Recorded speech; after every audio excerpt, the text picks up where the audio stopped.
본문에 있는 말씀을 통해서 이물질을 제거하고 살리는 역사라고 하는 말씀으로 은혜를 받고자 합니다. 다 같이 한번 따라합시다. 이물질을 제거하고 살리는 역사. 이물질을 제거하고 살리는 역사. 그렇습니다.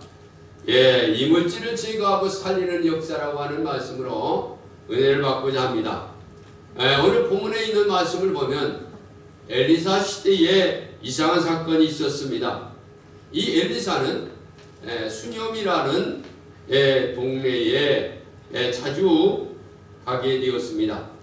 근데 그곳에 한 여인이 있었는데 이 여인은 이 엘리사를 무척 존경하고 사랑하며 섬겼습니다. 특별히 엘리사를 위해서 방을 하나 제공하고 항상 식사를 제공했던, 그래서 엘리사가 이 수뇽이라는 곳에 가기만 하면 이곳에 들려서 이곳에서 기도하면서 말씀을 전하고 연구하고 그랬습니다. 근데 어느 날 엘리사가 예의 없이 이 수뇽에 가서 그 방에 있었는데 그때에 마침 그 집에 아이가 하나 있었는데 그 아이가 죽은 겁니다. 하도 기가 막힌 이 여인은 아이를 침상에 누워놓고 그대로 어쩔 줄을 몰라서 슬픔에 잠겨 있었습니다. 엘리사는 그 방으로 들어가서 문을 닫고 하나님 앞에 기도를 했습니다. 기도가 끝나자 아이 위에 올라 엎드렸습니다.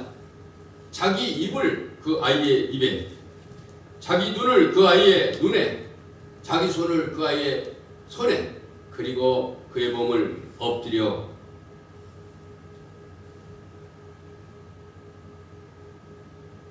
기다렸더니 아이가 차차 따뜻해지기 시작했습니다.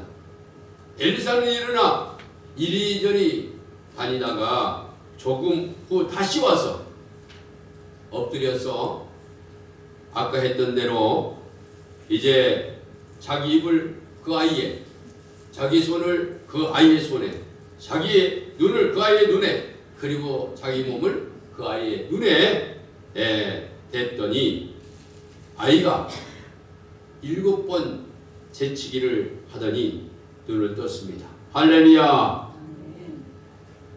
그래서 일어나 앉았다고 했습니다. 그리고 여인에게 얘기했다고 했습니다. 엘리사는 23번의 기적을 일으켰습니다. 그런데 죽은 자를 살리는 이 기적이 눈에 띄인다 그 말입니다. 이런 기적을 일으키는 엘리사에게 남다르게 보이는 4가지가 있습니다. 첫째로 믿음이 보입니다. 다같이 믿음이 보인다. 그렇습니다. 엘리사는 아무리 죽은 사람이라도 하나님께서 함께 하시면 살릴 수 있다는 믿음을 가졌다고 말입니다. 여인이 아이를 살려달라고 왔을 때에 엘리사는 야단치지 않았습니다. 여보, 죽은 아이 어떻게 살립니까? 아이는 매장하지 말고 화장하시오. 슬픔을 잊고 빨리 삶에 대치하십시오. 이렇게 말하지 않고 살릴 수 있다는 믿음을 가졌다, 그런 얘기입니다. 기적을 일으킬 수 있다는 믿음을 갖기 시작함으로 말미암아 기적이 일어나는 줄 믿습니다. 할렐루야. 그 다음에 기도가 보입니다. 다같이 기도가 보인다. 엘리사는 기도하였고 하나님께 드린 기도는 불가능을 가능케 하는 강력한 행동이었다, 그런 얘기입니다. 살려달라고 기도하는 것 자체가 믿음이죠. 믿음이 없이는 기도할 수가 없습니다. 그 다음에 기다림이 보이면, 다같이 기다림이 보인다. 그렇습니다. 성경 전체에서 엘리사는 아주 특이한 행동을 했습니다. 기도가 끝나자 아이의 위로 올라가 엎드렸습니다. 자기 입을 그의 아이의 입에, 자기 눈을 그 아이의 눈에, 자기의 손을 그 아이의 손에, 그리고 그 몸을 엎드렸습니다. 기적이 일어났습니다. 아이가 차차 따뜻해지기 시작했고 그는 이리저리 걸어다니다가 다시 기다렸다가 또다시 그 일을 반복했습니다. 이 이야기는 뭡니까? 사랑과 정성을 의미합니다. 온몸을 던지는 사랑, 그리고 다시 한번 행하겠다는 의지를 표현하는 거죠. 그렇습니다. 이 엘리사를 통해서 살리는 기적은 믿음이 보이고 기도가 보이고 기다림이 보입니다. 그리고 무엇보다도 집중이 보입니다. 다 같이 집중. 네, 엘리사는 아이 시치가 있는 방에 아무도 들어오지 못하도록 했습니다. 어머니조차 들어오지 못하게 했습니다. 이제 아이와 엘리사 둘뿐입니다. 다른 것에는 신경 쓰지 않냐고 집중하는 자세입니다. 이렇게 한 후 엘리사는 일어나서 이리저리 돌아다녔습니다. 조금 후에 다시 어린아이에 올라 엎드렸습니다. 이때 아이가 7번 재치기하고 살아났습니다. 엘리사는 그의 어머니를 불렀습니다. 그리고 살아난 아이를 주었습니다. 그 여인은 기쁨이 이루 말할 수가 없었습니다. 여기서 우리의 관심을 집중하는 것은 성경에서 이 사건이 하나밖에 없는데 재치기를 7번 하고 살아났다는 기사입니다. 그 후의 말씀은 아이가 죽게 된 원인을 말해주고 있습니다. 오늘 봉독하지는 않았지만은 왜 죽었는가? 우리가 성경 앞에를 볼 것 같으면 그 아이가 아버지와 함께 곡식을 베러 나갔습니다. 아버지는 아마 농사꾼인 것 같습니다. 밭에서 일하는 도중에 갑자기 아이가 소리를 질렀습니다. 여기 9절에 보면 뭐라고 했느냐면 이렇게 얘기합니다. 내 머리야 내 머리야. 19절에 그렇게 얘기를 하고 있습니다. 내 머리야 내 머리야.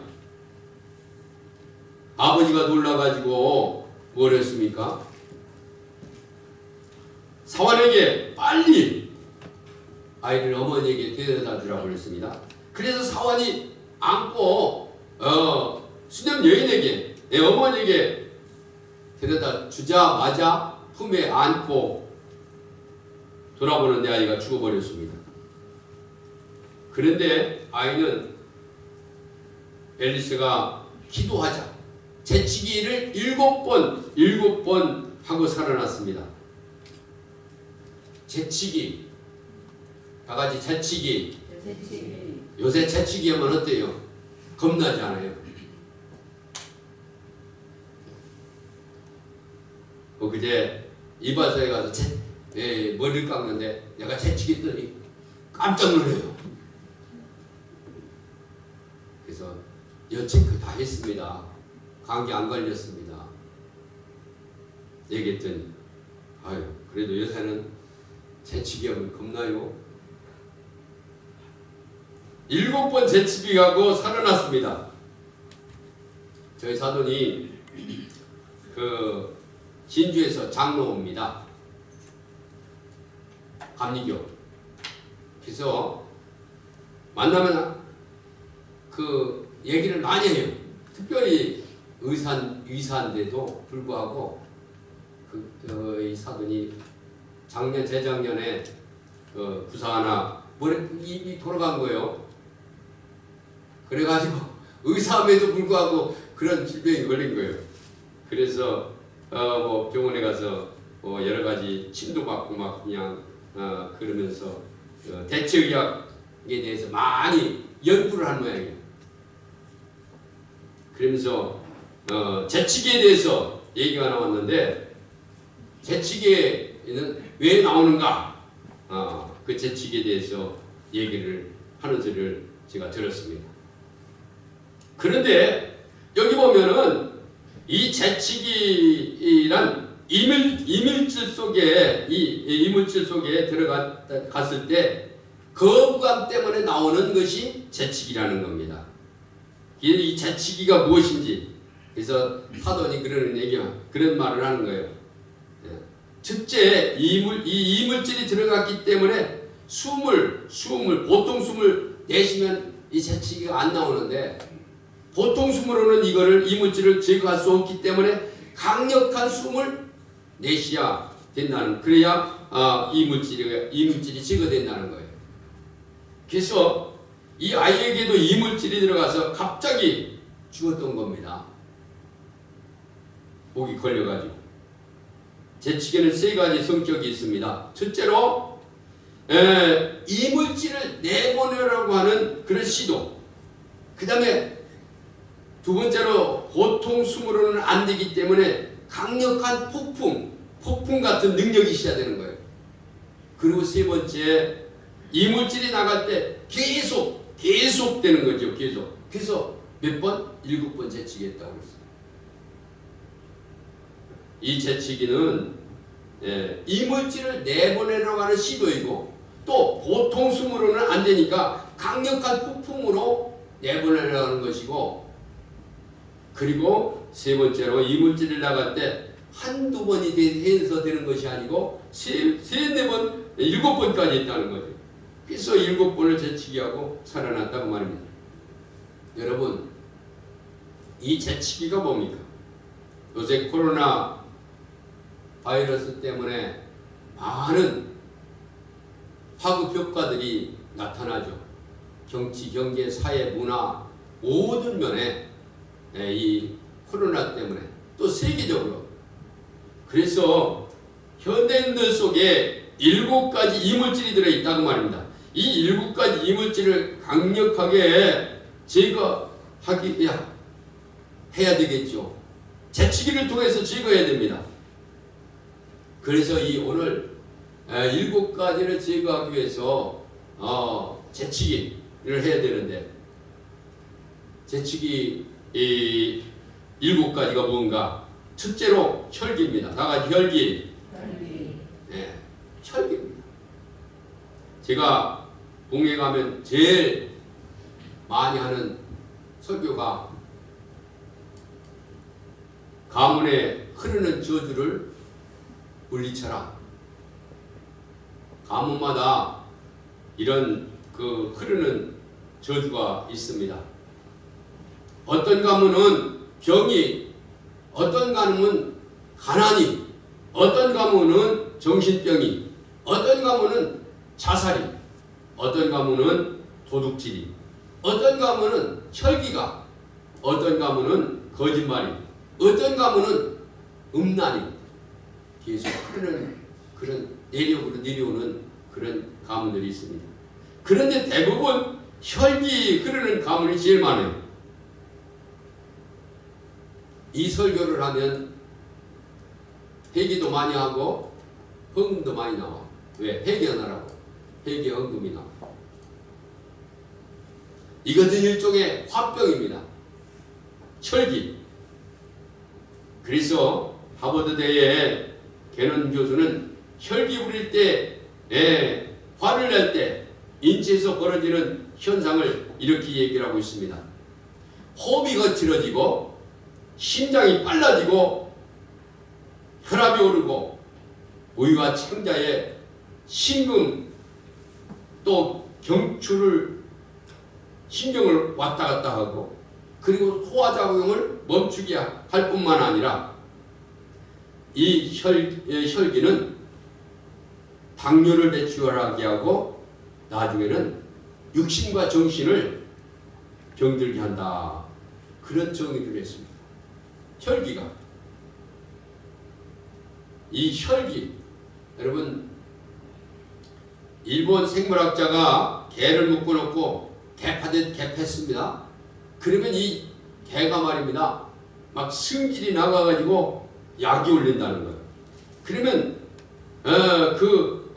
개가 막 눈이 빨개지도록 막 승질이 나서 그래서 그 개에서 피를 뽑아가지고 걸렀는데 그것이 뭐냐면 시안이라는 독이라는 거지. 근데 이 개 한 마리에서 시안이라는 독이 사람을 몇 명? 73명을 죽일 수 있는 그런 독이 나왔다는 거예요. 근데 이 혈기를 부리면 우선 자기에게 그 독이 들어가는 거죠. 그래서 자기가 자기 혈기 때문에 먼저 죽는 거예요.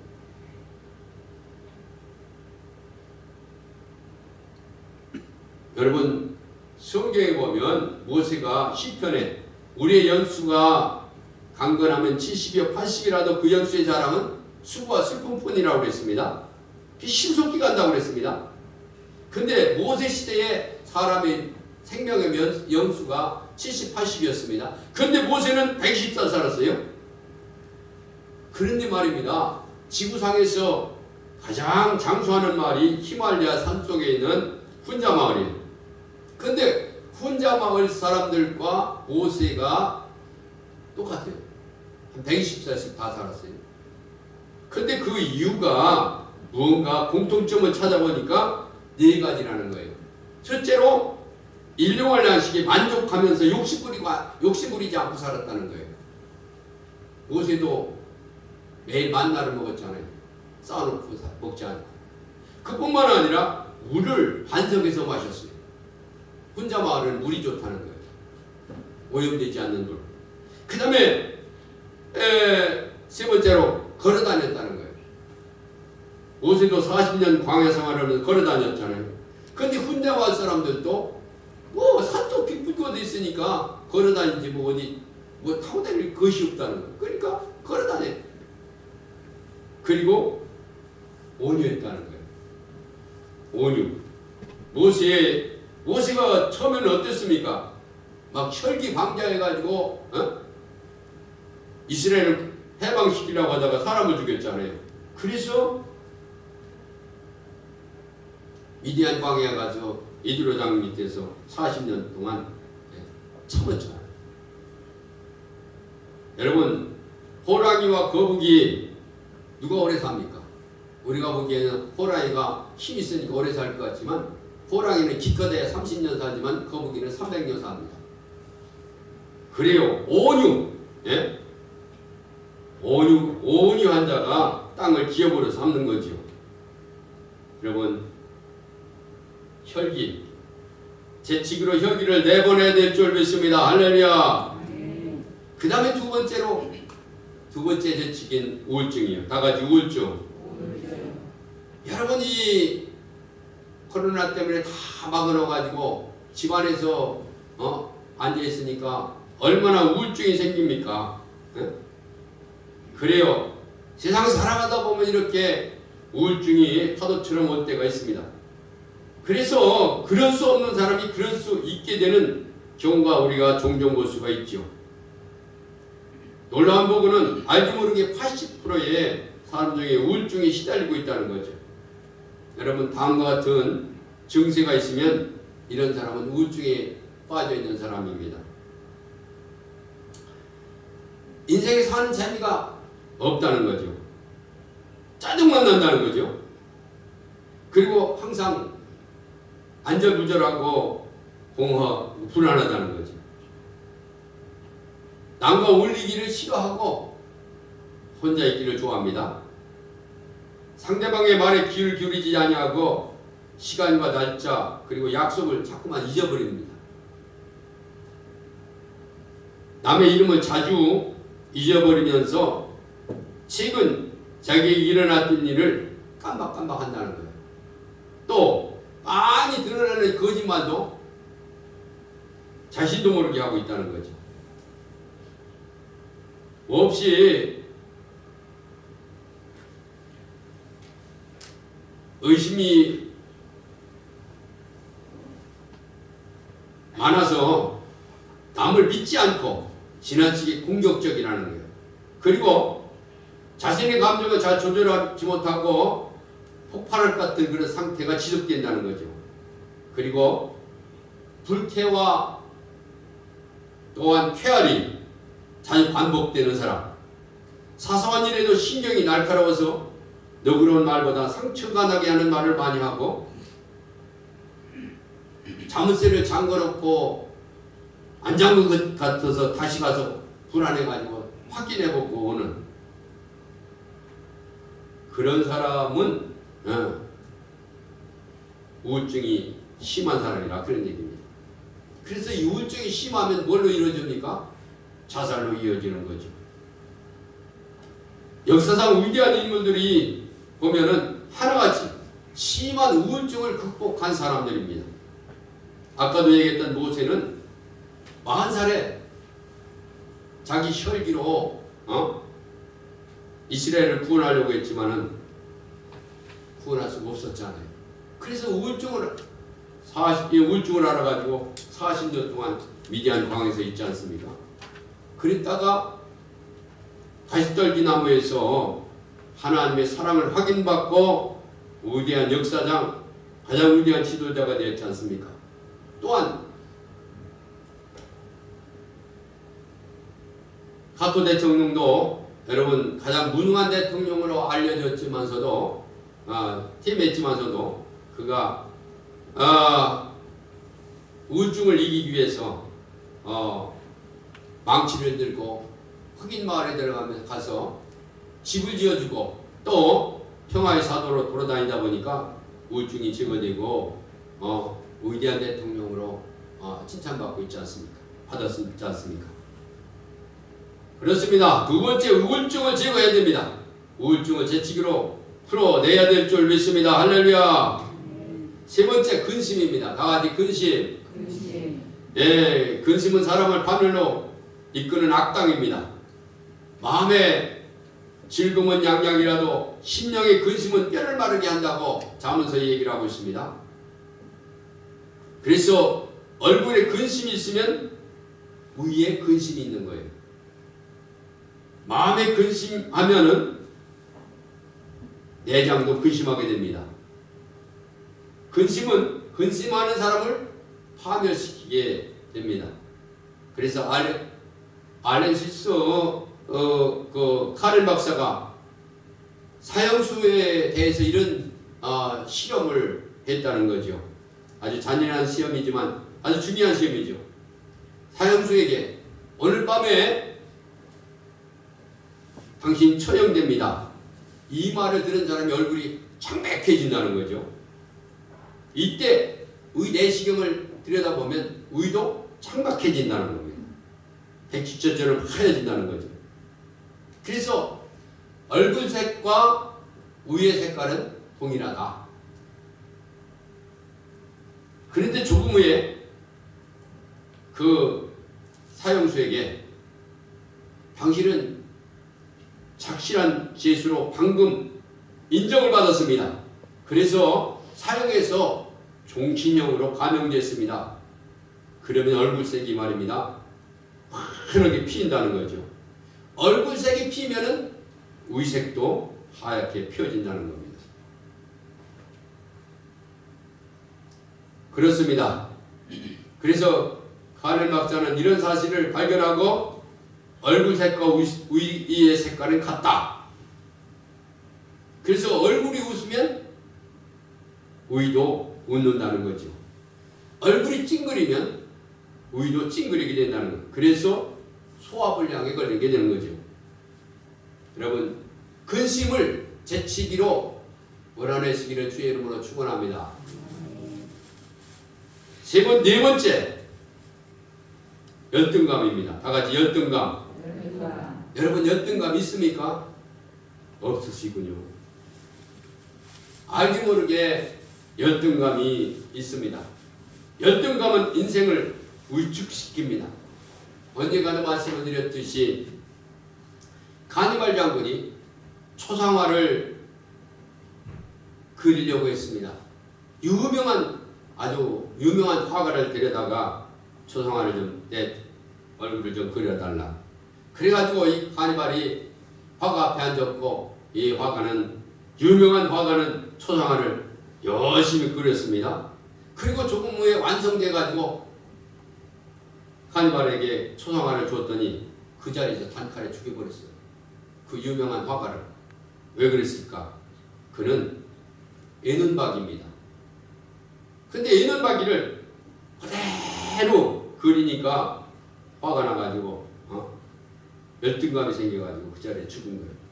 그리고는 다른 화가를 찾아가지고 그림을 그려라, 초상화를 그려라. 그래가지고 이 다른 화가가 그림을 그리려고 하는데 가만히 생각해 보니까 정직하게 그대로 그렸더니 죽였다? 그래서 그리는 방법이 다르지 않아.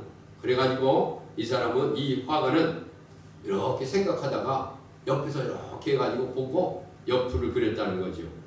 그랬더니 그 그림을 보고 너무 좋아가지고 상을 줬다는 거죠. 그렇습니다. 사람들은 열등감이 있고 열등감을 건드리면 아주 아파합니다. 죽일 정도로 아파합니다. 여러분, 열등감을 재치기로 몰아내야 될 줄 믿습니다. 할렐루야. 저도 세미나에 가가지고 그 교회 성도들이 얼마나 열심히 하고 또 교회도 큰지 그래가지고 열등감이 생겨가지고 막 씩씩거렸더니 친구 목사가 그러는 거예요. 간식 먹을 때. 어이 친구 목사, 그것 보고 뭐 그렇게 씩씩거려. 네가 화내면 나는 땅속에 들어가야 돼. 그러더라고요. 그래서 아 그렇구나. 여러분, 누구나 열등감이 있습니다. 열등감을 재치기로 몰아내는 사랑하는 성도들이 되시기를 주의 이름으로 축원합니다. 그 다음에 다섯 번째 스트레스. 예, 얼마나 스트레스를 많이 받는지 모릅니다. 현대인들이 가장 많이 사용하는 말이 스트레스입니다. 실제로 조사를 해봤는데 이 스트레스로 말미암아서 많은 기업들이 노사 분기로 인해서 일하지 못하는 손해보다 30배 이상 스트레스로 받아서 일을 못하는 것이 더 크다는 거죠. 심리학자 홀메스와 라헬은 이 스트레스 연구를 전념했습니다. 그 후에 스트레스에 대해서 이렇게 정의했습니다. 스트레스는 삶의 변화로 흔들린 정신 상태를 불안전한 상태에서 원래 상태로 돌아가게 하여 드는 시간과 노력이다. 그렇게 정의를 했습니다. 그래서 스트레스는 병이 될 수도 있고 약이 될 수도 있어요. 현대를 가르쳐서 스트레스 화약이라고 그러죠. 언제 스트레스가 폭발할지 모르기 때문에 그렇습니다. 여러분, 자동차를 많이 타면은, 무리하게 타면 고장납니다. 그렇다고 안 타고 그냥 놔두면 어떻게 해요? 녹슬어서 쓸 수가 없습니다. 마찬가지로 스트레스는 두 가지 변명을 가지고 있는데, 하나는 무언의 살인자예요. 다 같이 무언의 살인자. 예, 스트레스는 무언의 살인자고, 한 가지는 인생의 양념이요. 다 같이 인생의 양념. 그렇습니다. 왜 무언의 살인자라고 하냐면, 가랑비에 옷 젖는다는 속담이 있듯이 이 자꾸만 스트레스를 조금씩 받다 보면 그것이 병이 돼서 하찮은 순간 어떻게 해요? 죽는 거죠. 그래서 불안, 초조, 불면, 의장, 두통, 신체장애가 스트레스의 시작이죠. 그래서 자주 설사가 나고 위가 아프고 배가 거부룩하고 심장이 터질 것 같고 골이 빈 것 같고 죽을 것만 같고 암처럼 느껴지는, 병원에 가면 아무 병도 없다고 그럽니다. 이런 현상을 스트레스에 인한 것이라고 합니다. 그래서 이것을 무언의 살인자라고 그러죠. 또 하나가 있는데 스트레스는 인생의 양념이에요. 반찬에 양념이 없으면 맛이 없잖아요. 어? 스트레스는 양념을 넘어서 스트레스가 없으면 인생에 맛이 없는 거예요. 그래서 어떤 학생은요, 아주 시험에 쫓기는 그런 스트레스가 있을 때 공부를 더 잘하게 된다는 거예요. 또 어떤 사업가는 남의 사업이 잘 돼가지고 스트레스를 받을 때 사업을 더 잘하게 된다는 거죠. 스트레스는 삶의 비타민이 될 수가 있다는 거죠. 그래서 영국의 철학자 러셀은 적당한 스트레스는 행복한 원인이다, 그렇게 얘기를 했습니다. 그렇습니다. 이 스트레스를 잘 처리하는 방법을 배워야 됩니다. 불필요한 스트레스는 재치기와를 통해서 내쫓아야 될 줄 믿습니다. 할렐루야. 그 다음에 6번째, 실패. 다 같이 실패. 네. 실패 없는 성공은 없습니다. 한 번도 실패하지 않고 성공의 문에 들어간 사람은 없습니다. 다 실패를 경험했습니다. 그러나 그 실패를 몰아내야 됩니다. 재치기를 통해서 몰아내야 됩니다. 실패의식에 사로잡혀서 다음 일을 못한다고 한다면 문제가 되는 거죠. 그러므로 실패의식을 재치기를 통해서 몰아내야 됩니다. 저는 이런 얘기를 들었습니다. 여러분들도 들으셨을 줄 압니다. 슈퍼마켓을 하는 분이 계신데 간밤에 불이 나가지고 슈퍼에 아무것도 깜깜한데 불이 났어요. 아무것도 못 잡고 다 잿더미가 된 거예요.